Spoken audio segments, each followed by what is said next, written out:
Hello hi welcome to today's vlog. ಇವತ್ತಿನ vlog ಊರಿಗೆ ಹೋಗ್ತಾ ಇದ್ದೀನಿ, ಉಡುಪಿಗೆ. ಈಗ ನಾನು ಹಾಸನ ಬಸ್ ಸ್ಟ್ಯಾಂಡ್ನಲ್ಲಿದ್ದೀನಿ. ಟೈಮ್ ಬಂದು 9:30. ಸೊ ಈಗ ಇಲ್ಲೇ ಒಂದು ಬಸ್ ಇದೆ, ರಾಜಹಂಸ. ಬಟ್ ಪ್ರಾಬ್ಲಮ್ ಏನು ಅಂತಂದರೆ, ಈ ಬಸ್ ಹೋಗುವಂಥದ್ದು 2:30ಗೆ. 2:30ಇಂದ 4 ಗಂಟೆ ತನಕ ಸುಮ್ಮನೆ ಕುತ್ಕೋಬೇಕಲ್ಲಿ. ಮತ್ತು ಇಲ್ಲಿಂದ ಹೋಗೋ ಬಸ್ನೇ ಕ್ಯಾಚ್ ಮಾಡಬೇಕು. ಇಲ್ಲಿಂದ ನಾನು ಆಲ್ರೆಡಿ ಹೇಳಿದ್ದೆ, ನನ್ನ ಹಳೆ ವ್ಲಾಗ್ ನೋಡಿದರೆ ಬಡ್ಕಳ ಗಾಡಿ ಫಸ್ಟ್ ಗಾಡಿ ಬರುತ್ತೆ.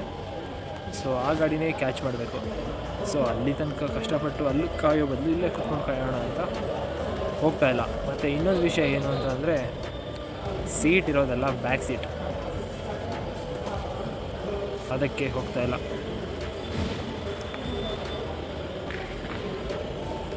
ಈಗ ಟೈಮ್ ಬಂದು 9:30.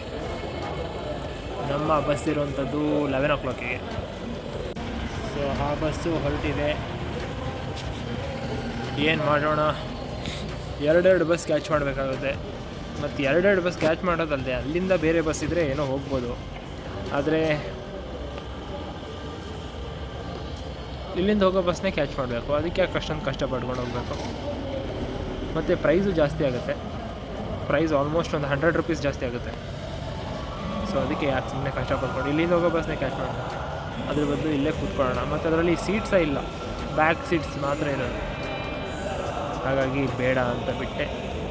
ಇನ್ನು 9:45 ಆಗಿದೆ. ಈಗ ತಾನೇ ಹೊರಟಿದ್ದು ಬಸ್ಸು.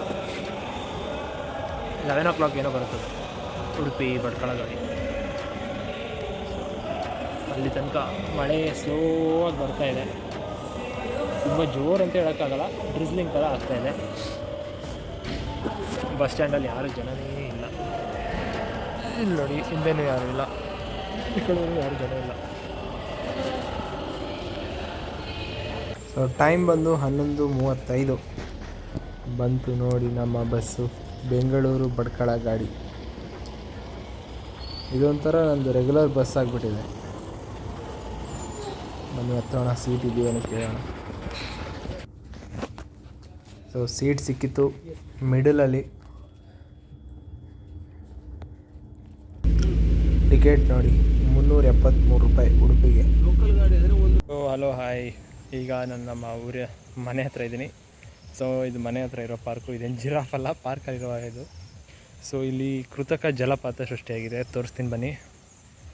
ಮಳೆಯ ಕಾರಣ ಸದ್ಯ ಈಗ ಮಳೆ ಇಲ್ಲ. ಈಗ ಇಲ್ಲಿ ಕೃತಕ ಜಲಪಾತ ಸೃಷ್ಟಿಯಾಗಿದೆ. ಇಲ್ಲಿ ಯಾವಾಗಲೂ ಮಳೆ ಬಂದಾಗ ಬರ್ತಾನೆ ಇರುತ್ತೆ ಈ ಥರ. ತೋರಿಸ್ತೀನಿ ನೋಡಿ. ಸೊ ಇದು ಪಾರ್ಕ್ ಪಕ್ಕ ಇರುವಂಥ ಕೆರೆ. ಸೊ ನೋಡಿ, ಆನೆ ಹುಲ್ ಮೇಯ್ತಾ ಇದೆ.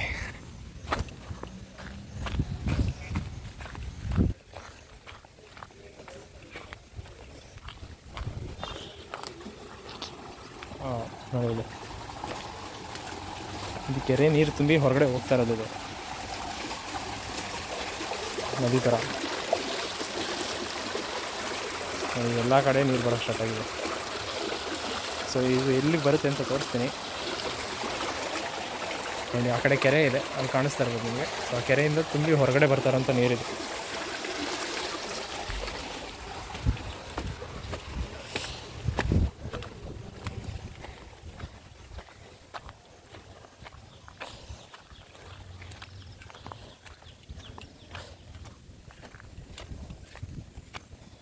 ಸೊ ಅಲ್ಲಿ ಕಾಣ್ತಾ ಇರೋದೇ ನಮ್ಮ ಮನೆ, ಪಾರ್ಕ್ ಪಕ್ಕದೇ ಮನೆ.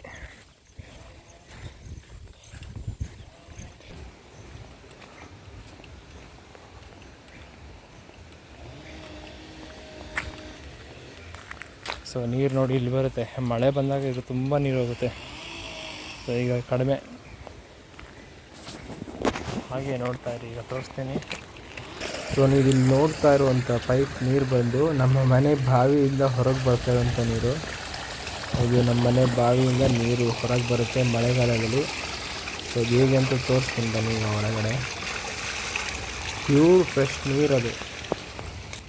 ಬಾವಿಯಿಂದ ಹೊರಗೆ ಬರ್ತಾ ಇರೋಂಥ ನೀರು, ಯಾವುದೇ ವೇಸ್ಟ್ ನೀರಲ್ಲ ಅದು. ಬಾವಿಯಿಂದ ತುಂಬಿ ಹೊರಗೆ ಬರ್ತಾ ಇರೋಂಥ ನೀರು. ಇಲ್ಲಿ ಪೈಪ್ ಲೈನ್ ಕಾಣ್ತಾ ಇದೆಯಾ? ಸೊ ಈ ಪೈಪ್ ಲೈನ್ ಅದೇ ಮಾಡಿರೋದು ನೋಡಿ. ಇದು ಬಾವಿ, ನಮ್ಮ ಗ್ರೌಂಡ್ ಫ್ಲೋರ್ ಒಳಗಿರುವಂಥದ್ದು ಬಾವಿ.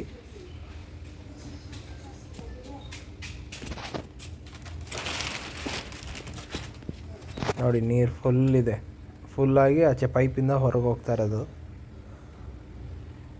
ಇದು ಫಸ್ಟ್ ಮಿಸ್ಟ್ ಮಾಡಿದ್ವಿ, ಮತ್ತು ಅದನ್ನು ರೈಸ್ ಮಾಡಿದ್ದು, ಮತ್ತು ಸೇಫ್ಟಿ ರೀಸನ್ಗೆ ಮುಂದೆ ಪ್ರಾಬ್ಲಮ್ ಆಗದೆ ಇರಲಿ ಅಂತ. ಗ್ರೌಂಡ್ ಫ್ಲೋರಲ್ಲೆಲ್ಲ ನೀರು ತುಂಬಿಡುತ್ತೆ ಅದಕ್ಕೆ. ಸೊ ಈಗ ನೂಡಲ್ಸ್ ಮಾಡ್ತಾಯಿದ್ದೀವಿ, ಮನೇಲೇ ಮಾಡ್ತಾಯಿರೋದು. ನೋಡಿ ಚುಂಗ್ಫಾ, ಮಂಗಳೂರು ಪ್ರಾಡಕ್ಟ್ ಇದು, ಚುಂಗ್ಫಾ ಅಂತ. ಚೆನ್ನಾಗಿದೆ, ಹಕ್ಕ ನೂಡಲ್ಸ್ ಇದು.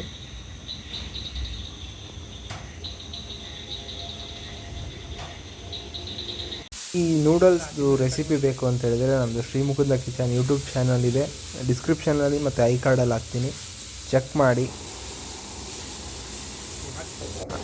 ಅದು ಚಾನಲ್ ಬಂದು ಫುಡ್ ವ್ಲಾಗ್ಸ್ ಇದೆ ಅದು. ಸೊ ಚಾನಲ್ ಇಷ್ಟ ಆದರೆ ಲೈಕ್ ಮಾಡಿ ಮತ್ತು ಸಬ್ಸ್ಕ್ರೈಬ್ ಮಾಡಿ.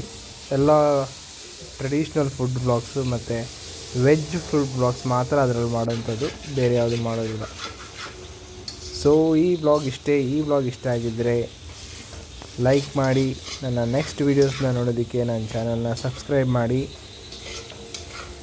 ನೆಕ್ಸ್ಟು ಇನ್ನೂ ಒಳ್ಳೊಳ್ಳೆ ವೀಡಿಯೋಸ್ ಬರುತ್ತೆ, ಸೊ ಅದಕ್ಕೆ ವೆಯ್ಟ್ ಮಾಡ್ತಾಯಿರಿ. Thank you.